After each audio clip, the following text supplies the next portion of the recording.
Hey beautiful people, what is up and welcome back to my channel and welcome to another how much money did I spend on makeup video. That's not the actual name of this video. I have no idea what I'm calling it. I guess June spending? Whatever, you all know what the drill is. I'm basically back to tell you guys that I overspent on makeup. Now I know that this video is about a month late, but I still wanted to go ahead and separate this out from my July video, which I'm going to film right after this one, just because I want to keep things as separate as possible. Last month, I did combine April and May, and I didn't want to do it again this month, so I'm just going to tell you guys what I spent in June, what my savings were looking like, all of that fun jazz, because I did come into this year saying that I was going to be pretty transparent about my spending, and quite frankly, now that I have really buckled down and started writing these things out, it is helping me see where, okay, you need to stop, girl. It is the 12th of the month, the 5th of the month, and you're doing too much. So I'm starting to get into this routine of being very consistent with how I track my spending. So I know when to like slow things down and keep it together, because to be honest, the products that I'm purchasing are not super expensive. They are like a $45 here, $50 there. But when you really start adding those up, which is what I have not been doing, is that I've been justifying like, oh, it's only $40, it's only $50. But $50 enough times is gonna add up to $500. You know what I mean? So because I have not been very consistent in writing things down until I get to the end of the month, that is going to be gone. Going forward, as soon as I purchase something, I'm going to start writing it down immediately so that I have a better sense of where I am throughout the month and not just at the end of the month when I'm like, what the bleep happened?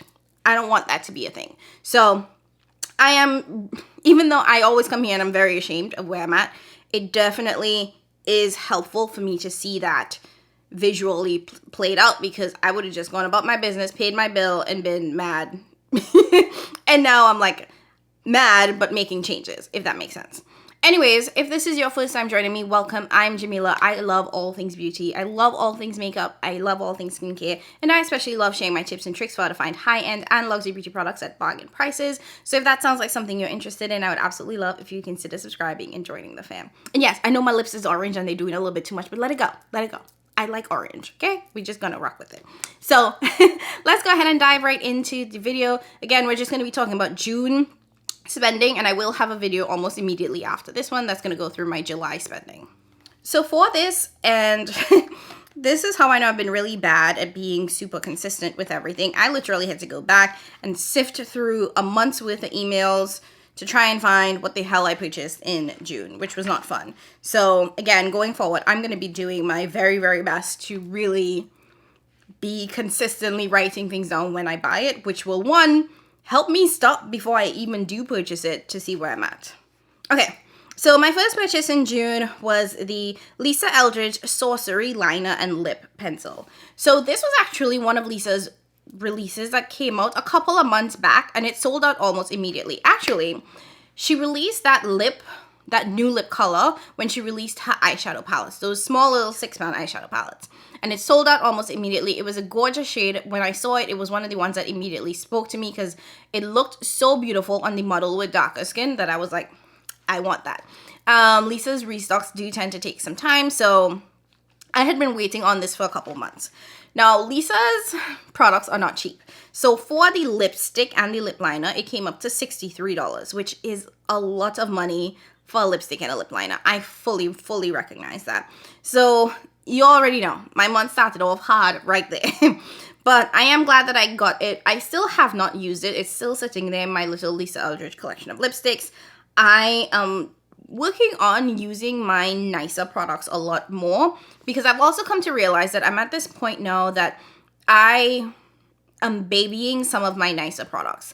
And one part of that is that I have all of these new products coming in that I feel like I'm constantly on to the next new thing, which is not what I want to be doing at all whatsoever. That is not the life I'm trying to live. So I'm trying to get back from having to constantly be pulling out these new products and working with it. But then I have my Pat McGrath Motherships, my Natasha Denona palettes. They're all kind of tucked away in my luxury drawer, and I want to put them on my table so that I can use them. I mean, they're the products that cost the most. Y'all know makeup expires, but it doesn't really. But I want to have it on display And not necessarily for me to see it and feel like, oh, it's there, but for me to pick it up and put it on my eyes, because I am not reaching for these products and I spend a lot of money on it, which is why I created this little Lisa Eldridge section of lipsticks on my desk so I could actually put it on my lips, you know? I really want to stop hoarding my super expensive products and not reaching for it and giving it love. Even my Sonia G brushes, like I baby those things so much. I will use the hell out of my 99 cents Wet n Wild brush, but them Sonia G's, ooh, child. So that's part of the plan. But anyways, $63 for that Sorcery lipstick and lip liner. Then I placed an order with Cosmic Brushes. As you all probably remember, Cosmic Brushes released their pastel palette and highlighter trio. I actually went ahead and purchased the palette and the highlighter because I was like curious about it. I have not used it yet. I have not filmed with it yet. I do want to, but we'll see what my schedule is looking like and when I could fit that in. Because your girl is busy. But that cost $62.50. Now, the thing about me writing down these prices and why it's really important for me to do that is because brands like Cosmic Brushes are extremely affordable, but because it is a UK-based brand, the shipping costs do add up. So for 2 products, I paid $62.50. So it's not necessarily cheap when I think about the shipping, which was, what, somewhere between $13 and $20. You know what I mean? So it's definitely not the most affordable for me, but this is why I need to write things down. So the palette and the highlighter, which I don't even know where I put those things. Where is that palette? Jesus. Anyways, moving along, the next thing that I picked up was from this Beauty Pass thing. I don't know if that's the actual name of it, but it's this service where every Friday they have Free Gift Friday, and all you have to do is pay for shipping. So shipping is $12.95. It used to be cheaper. I think it used to be like $9.95, but it has gone up. So I was able to pick up this hyaluronic acid that I believe originally retails like $120. It is not worth $120 by any means. Quite frankly, I find it to be a little bit harsh, and I think you can get a good hyaluronic acid from Good Molecules, The Ordinary, anywhere else for significantly cheaper. Like, hyaluronic acid is not exactly this ingredient, in my opinion, that needs to be that expensive. So it's actually one of the cheapest skincare products you can find is hyaluronic acid. So I don't know why that one was like $120, but with the Beauty Pass, I was able to get it for just the shipping, so it was $12.95. So that was not necessarily a bad expense, but that is adding to this now growing list. Okay, the next thing that I picked up was the Glam Light Rick and Morty collection. That ended up costing me $76.50 because I was able to use a coupon to bring everything down. I believe the entire collection was originally $90, but then I was able to use a 15% off coupon to bring it down again. So I paid $76.50, which not bad at all considering that that collection included the palette, 2 lip bundles, and a highlighter, and a setting spray. So in terms of like everything I've listed so far, the value of that I find to be the best overall. Then after purchasing the Glam Light Rick and Morty collection, I picked up 2 Pat McGrath bronzers because Pat McGrath was having I think it was 40% off. Y'all know Patricia is always on sale, but with the 40% off sale, I ended up getting the 2 bronzers, or was it?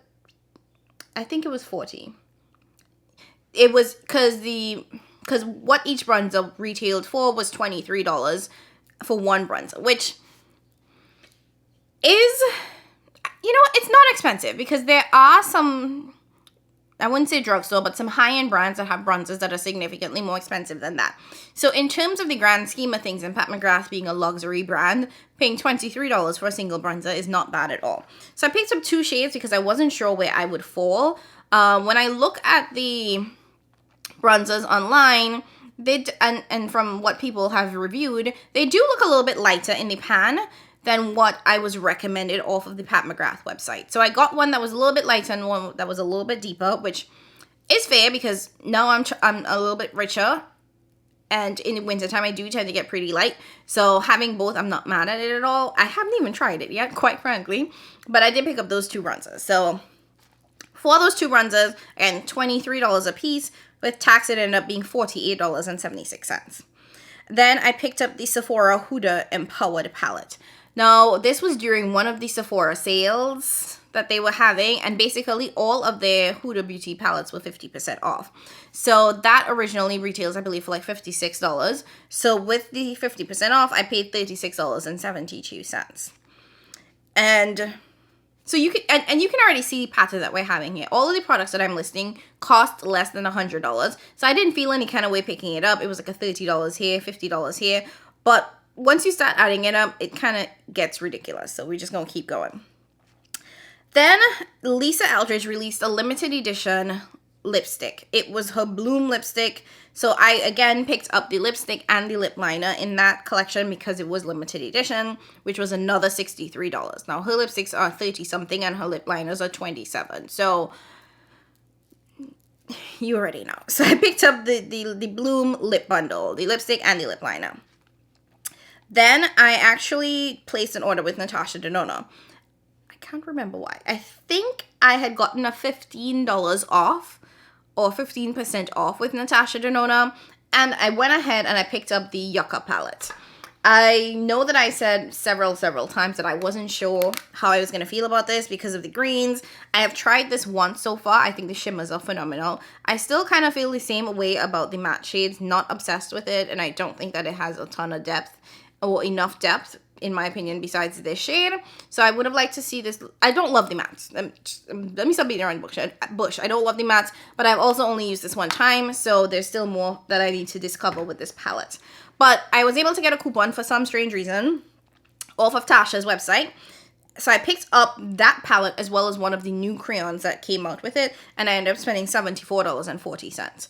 So pretty hefty penny, and I don't even know why I put the People Them crayon, but that eyeliner pencil, it was the green one, and I thought, oh, this is gonna look really cute with that. I'll do a video on it. Here we are. I, in theory, 100% should have waited on that Yucca palette until like Black Friday, when I probably could have gotten it for closer to 50% off. Anyways, neither here nor there. And then I picked up the Pat McGrath Passion Fleur Quad. I paid $53.57 for that. I believe I was also able to use a 20% off coupon on that. Maybe it was 20% off, because the original price of that Passion and Fleur Quad is $65. It's a nice quad. It's a pink quad. The shades don't feel really special, in my opinion, but it's a nice quad. And I love me some Pat McGrath. It definitely isn't worth the $53 in my opinion, because it felt like some standard shimmers on a matte, but not bad. But yeah, $53.67 there. Then the last thing that I purchased was a Tom Ford lipstick at the CCO. I ended up paying $30.07 there because it was 40% off, and those lipsticks originally, I believe, are $56. I also want to mention two other purchases, because I purchased these at the end of May.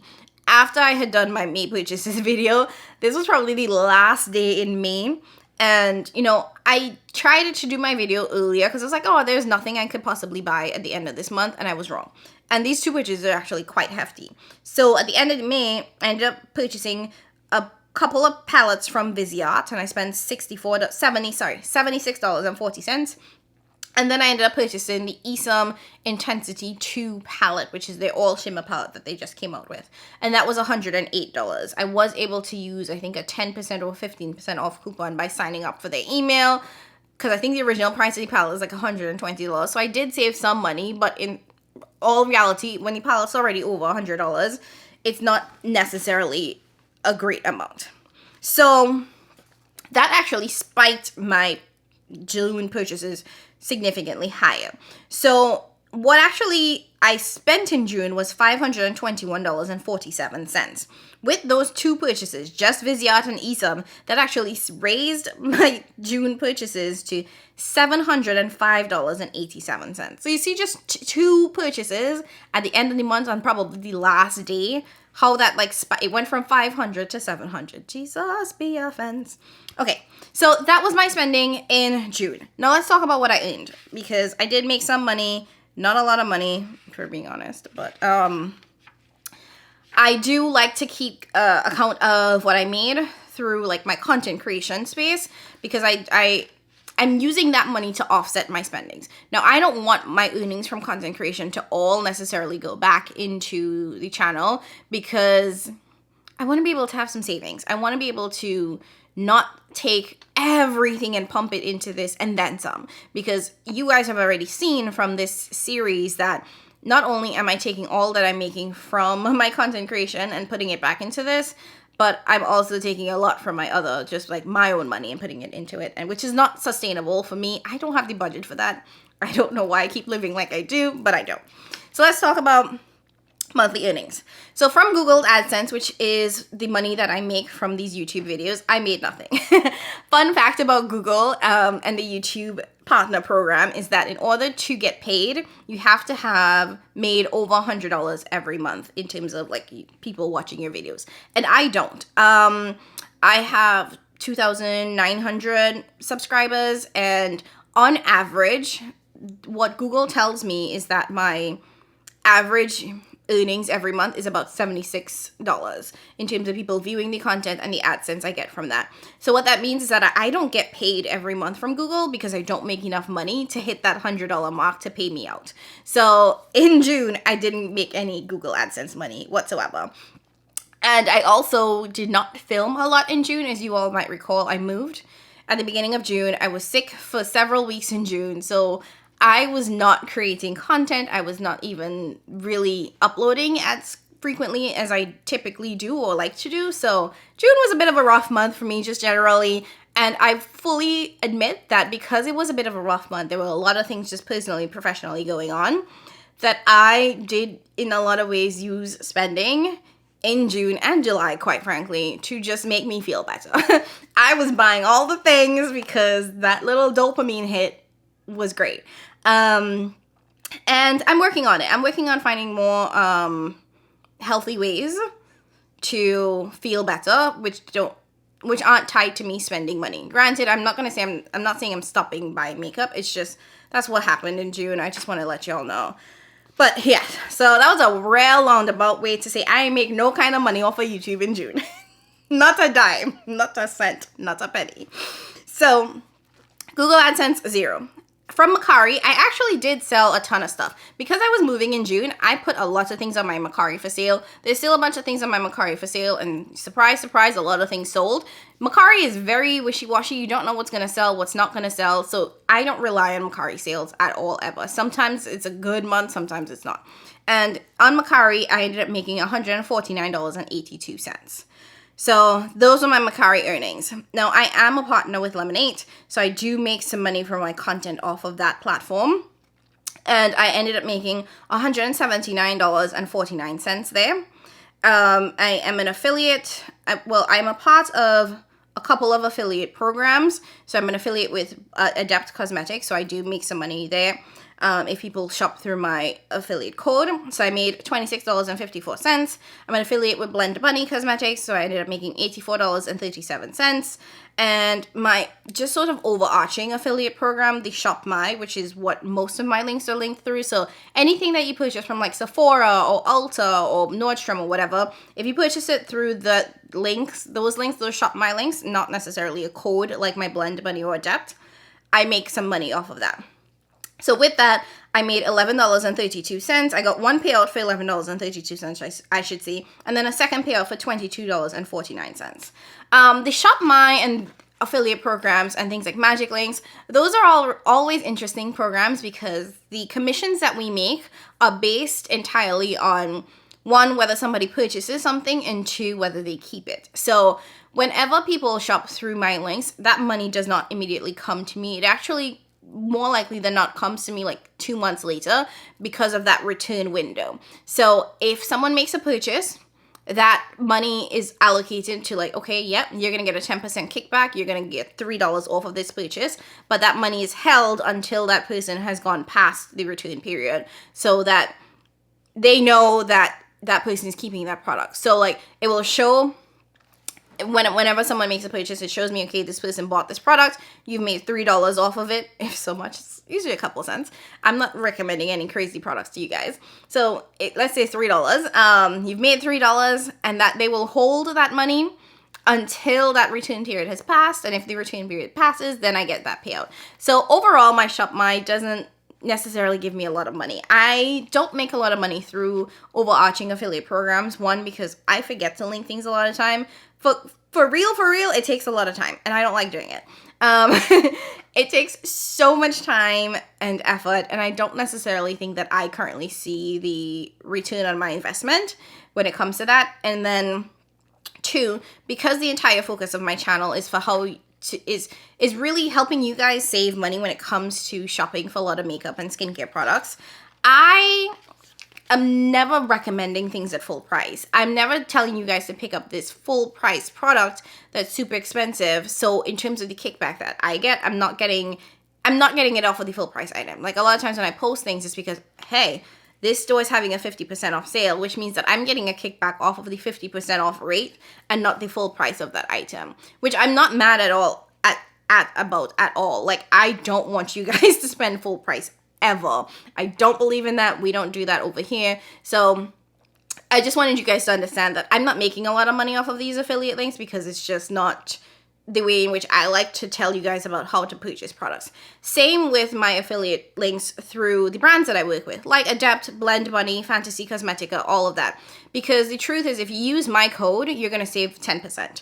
But oftentimes these brands will have larger sales, and I tell you guys all the time, wait for a sale. Like, I know Blend Bunny does a lot of 25% off sales, so I would much rather you wait for a 25% off sale than use my code and get 10%. You know, I want you to save as much money as possible. So I do appreciate when you guys use my codes because I do get a kickback from it, but it also makes me happy, when you guys are able to save more money because you purchased using the brand sales where you can get 25 or even 30% off. Same with Adept. They had 25% off and 20% off all the time. So like that is a much higher sale than using an affiliate code. But I leave it there for you guys because I know some of you do plan to, do purchase at launch because you want it and you don't want it to sell out. So if that is what you are interested in, I want to make sure that you have access to it. But I don't feel some kind of way if you guys do or don't use my code. I just want you to save as much money as possible. So that's that. I know I'm talking a little bit fast, so bear with me and slow it down if you need to. So from my June earnings, in total, I ended up making $474.03. So honestly, a pretty significant chunk of money. The bulk of that really coming from my Macari and my lemonade, which really helped me a lot that month.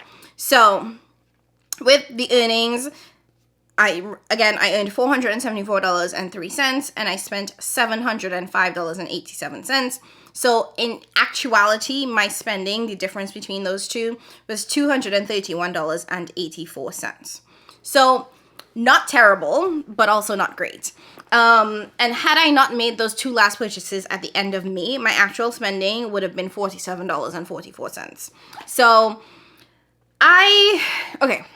So looking at the raw number, $200 and something, is it bad? No, I think I set myself a goal of $150. But is it great? Also no, because taking all of the other things, the earnings out, I want to underscore that those earnings aren't promised. When it comes to Macari, I cannot guarantee that I'm going to make $149, $150 every month off of Macari. None of those things that I talked about in terms of earnings are a guarantee. And as someone who has a very, very small platform, I am definitely not making enough money for me to be reliant on those. So looking at the raw number of what I spent, which was over $700, I'm not happy. I don't think I should be spending $700 at all, ever, a month on makeup. No. That is so many different bills. Like, it is my student loans. It is, well, my car is paid off, but it would have been a car note and it would have been my phone bill. It would have been those three bills rolled into one and probably one other.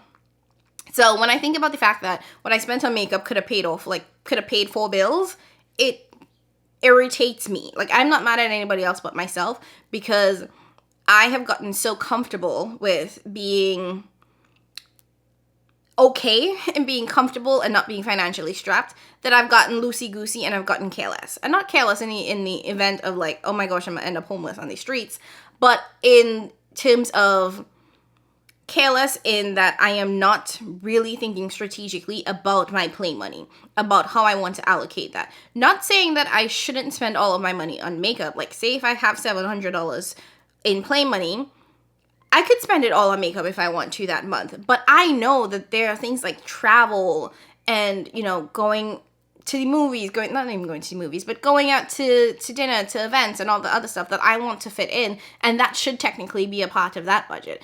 I should not have to spend all of that on makeup, especially not on a consistent basis. We are halfway into the year. Like, let's be real. We are halfway into the year and my spending has stayed above that over $500 mark, which is absolutely asinine and absolutely ridiculous. So, you know, I have made the commitment going into, because now we're going into August, to like accurately track my spending as soon as I purchase something. Not just at the end of the month when I sit down to write things down, because that's how I get into this space where it's like, but I only bought that $50 thing. Yeah, but if you bought that $50 thing like 12 times, 5 times, 7 times, that's how you ended up here. So I'm doing better at tracking. There actually should be a video.